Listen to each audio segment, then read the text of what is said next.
येतो आणि माणसं एक असतात. जेव्हा रिंगण पाहतो आपण, बऱ्याच अनेक माणसं टीव्हीवरनं पाहतात, त्यापैकी मी एक आहे. तर ते जेव्हा रिंगण पाहतो तेव्हा डोळ्यामध्ये पाणी येतं की ही पावलं एकत्र कशी पडतायत, हा रंग एकच कसा दिसतोय. तर असा हा आपला विठ्ठल, आणि त्या विठ्ठलाची ही मालिका आहे. त्या अर्थानं विठ्ठल हा इंदूचा पाठीराखा आहे, तो तिचा मायबाप आहे, तो तिला दिशा दाखवणारा आहे, आणि विठ्ठल तिला सगळ्या जीवनाचं सार शिकवणारा आहे आणि तिच्या बरोबर आपल्या सगळ्यांना शिकवणार आहे. म्हणून इंद्रायणी ही मालिका आपल्या सगळ्यांसाठी महत्वाची आहे, म्हणून ती अवश्य बघा. आणि आम्ही सगळेजण आम्ही खूप चांगल्या प्रोसेसमधनं जातोय.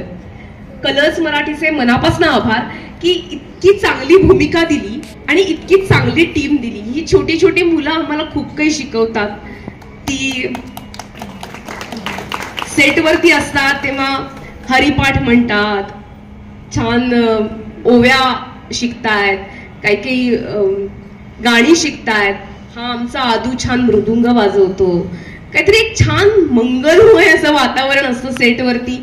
यांच्याकडनं काहीतरी शिकायला मिळतं. कोणीतरी काहीतरी ओव्या गुणगुणत असतं, काहीतरी वेगळं वातावरण असतं. आणि सगळ्यात महत्वाची गोष्ट म्हणजे आम्ही एक गावगाडा उभा करतोय.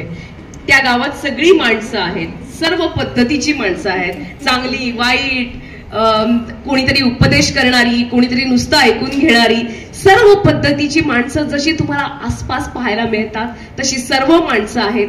पण आमची मालिका ही माणसांची मालिका आहे. तुमच्या मनामधले राग, रुसवे, लोभ, आसक्ती, असूया या सर्व भावनांना हात घालणारी आहे. आणि ही आम्ही सगळी पात्र ही माणसं आहोत. काही कुठलीही गोष्ट पुट ऑन ऑर्गॅनिक नसलेली नाही. हे सगळे तुमच्या आमच्यातली माणसं आहेत जी आमच्या गावामध्ये विठूच्या वाडीमध्ये तुम्हाला सगळ्यांना दिसणार आहे. आणि मला असं वाटतं की ही विठूची वाडी तुम्हाला तितकीच आवडणार आहे.